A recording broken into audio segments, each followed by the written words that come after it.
श्री स्वामी समर्थ. जय जय स्वामी समर्थ. स्वामींचं नाव घेऊन मी आजच्या ह्या नवीन व्हिडिओला सुरुवात करते. यंदा 6 मार्च 2026 म्हणजे शुक्रवारी आहे संकष्टी चतुर्थी. संकष्टी चतुर्थी ही भगवान श्री गणेशाला समर्पित एक अत्यंत शुभ तिथी मानली जाते. असे मानले जाते की या दिवशी भक्त बाप्पांची पूजा करतात, ज्यामुळे जीवनातील दुःख कमी होतात आणि आनंदाने समृद्धी मिळते. भक्त या दिवशी व्रत करतात.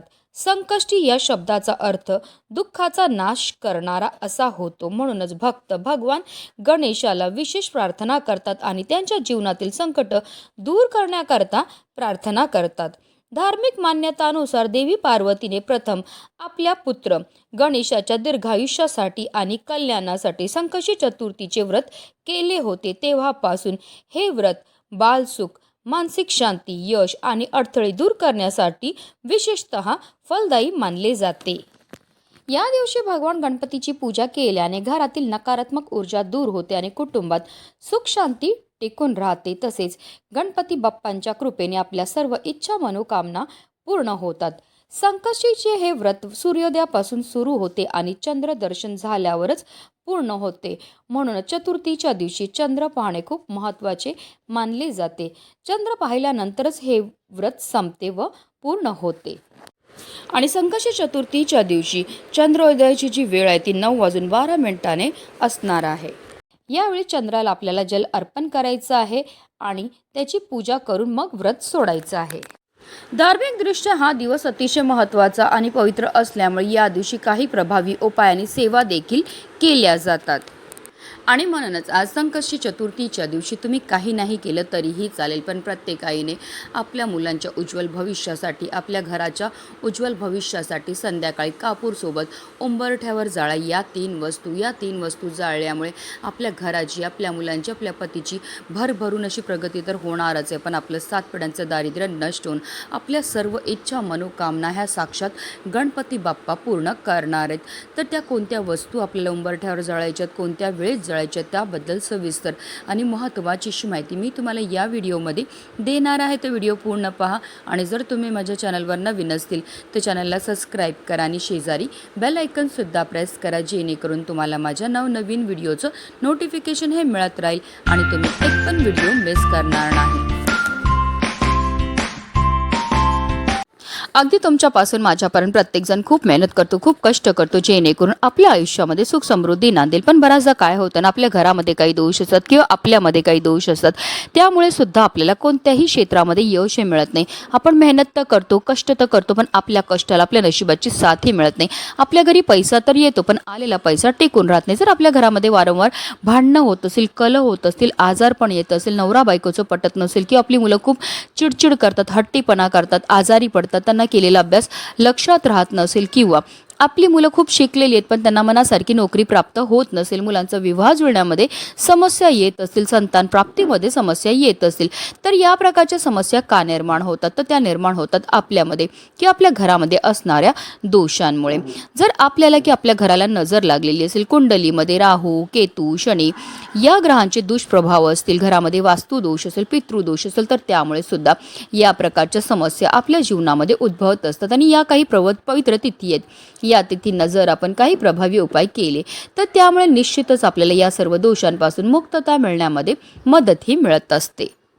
आता हा उपाय आपल्याला कधी करायचा? तर हा उपाय आपल्याला आज संध्याकाळी 6 वाजल्यापासून 7:30ची जी वेळ असते ती माता लक्ष्मीची आगमनाची वेळ असते आणि त्यावेळेमध्ये जर आपण काही प्रभावी उपाय केले तर त्यामुळे माता लक्ष्मी ही आपल्यावर प्रसन्न होते आणि तिचं अखंड आगमन आपल्या घरामध्ये होत असतं. पण आता काही कारणास्तव जर तुम्हाला या वेळेमध्ये हा उपाय करणं शक्य नाही झालं तर अगदी रात्री 12 वाजेपर्यंत सुद्धा तुम्ही हा उपाय जो आहे तो करू शकतात. हा उपाय सुरू करायच्या अगोदर सर्वप्रथम आपल्याला देवघरामध्ये दिवा हा प्रज्वलित करून घ्यायचा आहे. कारण कोणतीही सेवा किंवा कोणताही उपाय जर आपण अग्नीच्या साक्षीने केला तर त्यामध्ये आपल्याला निश्चितच सफलताही प्राप्त होत असते. त्यानंतर आपल्याला विधिवत गणपती बाप्पांची पूजाही करून घ्यायची आणि त्यानंतर आपल्याला आपल्या घराचे सर्व दरवाजे आणि खिडक्या सुद्धा खोलून घ्यायच्यात. कारण आपल्या घरामध्ये असणारी जेवढी पण नकारात्मकता, इडापिडा, दोष आहेत, अलक्ष्मी आहे, तिला आपल्याला घरातनं बाहेर काढून टाकायचं आहे.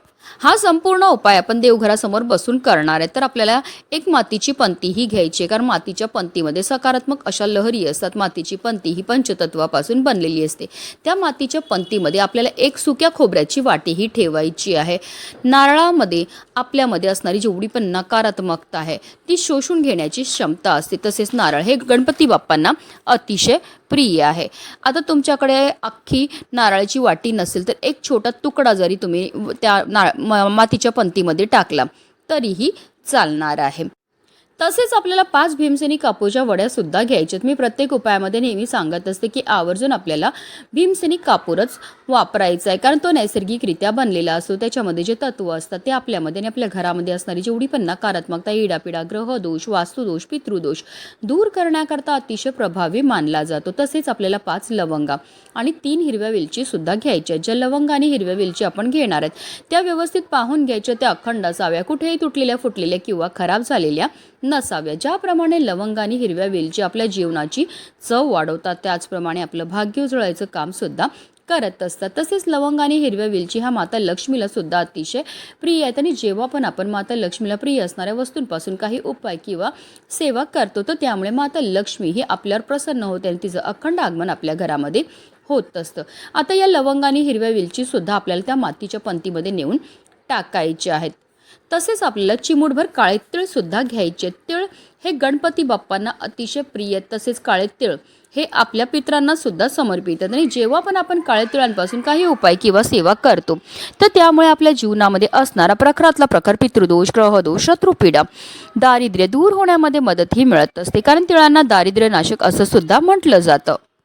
आता हे काळे तीळ आपल्या उजव्या हातामध्ये घ्यायचे आणि आपल्या घरामध्ये जेवढे पण सदस्य असतील त्या प्रत्येक सदस्याच्या डोक्यापासून पायापर्यंत आपल्याला 7 वेळा हे काळे तीळ उतरवायचे आणि त्यानंतर हे काळे तीळ सुद्धा आपल्याला त्या मातीच्या पंतीमध्ये नेऊन टाकायचे आहेत.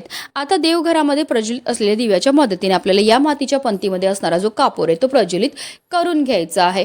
कापूर प्रज्वलित झाला की त्यामध्ये आपल्याला थोडंसं तूप सुद्धा टाकायचे. तूप देखील गणपती बाप्पांना अतिशय प्रिय आहे. तसेच माता लक्ष्मीला सुद्धा अतिशय प्रिय. तूप टाकल्यामुळे प्रचंड धूर हा निर्माण होतो. काही वेळा करता आपल्याला ही मातीची पंती जी ती देवघरासमोरच ठेवायची आणि त्यानंतर ही मातीची पंती आपल्याला तिकडनं उचलायची आणि याचा जो धूर आहे तो आपल्या संपूर्ण घरामध्ये आपल्याला फिरवायचा. फिरवताना निरंतर आपल्याला ओम गणगणपते नमः किंवा ओम श्री विघ्नहर्ताय नमः या मंत्राचा जप हा करायचा. संपूर्ण घरामध्ये हा धूर फिरवून झाल्यानंतर आपल्याला आपल्या मुख्य प्रवेशद्वाराच्या उंबरठ्याच्या बरोबर मधोमध नेऊन या मातीच्या पंतीला ठेवायचं. जिथपर्यंत कापूर प्रज्वलित तिथपर्यंत निरंतर आपल्याला मंत्राचा जप हा करायचा आहे.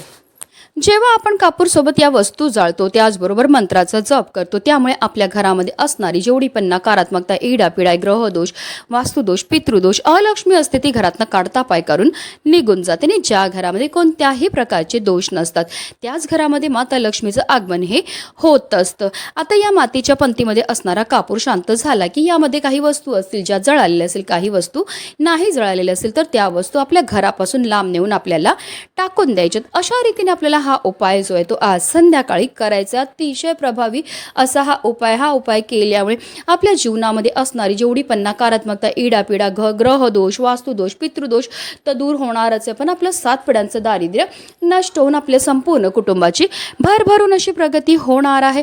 म्हणूनच व्हिडिओ जास्तीत जास्त लोकांपर्यंत शेअर करा जेणेकरून प्रत्येकाच्या आयुष्याचं कल्याण हो हीच मनामध्ये इच्छा. गणपती बाप्पा मोरया.